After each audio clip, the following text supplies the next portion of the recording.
جميعا. والواحد مش مصدق نفسه والله ان في لايف المتواضع معانا طب 42 ابلود.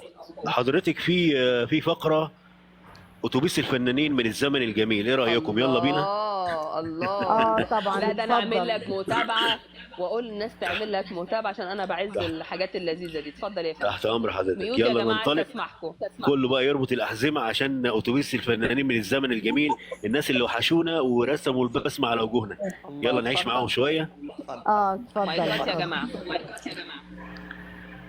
أتوبيس الفنانين من الزمن الجميل، طلع الأتوبيس محمود المليجي كمساري ومعاه سواق عباس فارس ومجموعة من الفنانين.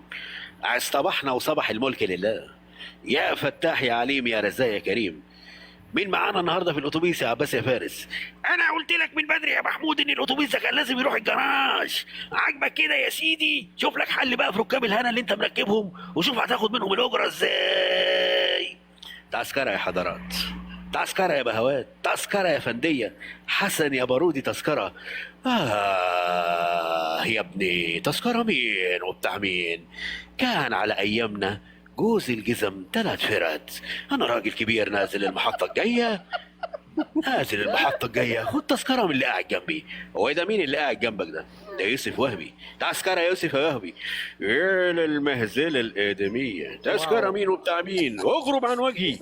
والتذكرة من الحلوة اللي جنبي. اديله تذكرة يا حلوة، شرطة عينيكي ولا الغزلان. راجع لكم تاني، مش حاسبكم النهارده. طلع قدام لقى زكي رستم. تذكرة يا زكي يا رستم. انا ما كنتش مصدق انك تطلع بالاخلاق دي يا محمود.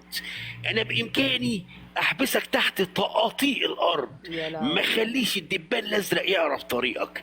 30 سنه بركب اتوبيسات، واول مره كمساري يقول لي تذكره. ولا خليك تطلع لايف ابدا في التيك توك بتاع الايام دي. مش مديك تذكره. وده مين اللي نايم في الاتوبيس ده؟ ده كمال الشناوي. اصحى يا كمال يا شناوي، تذكره.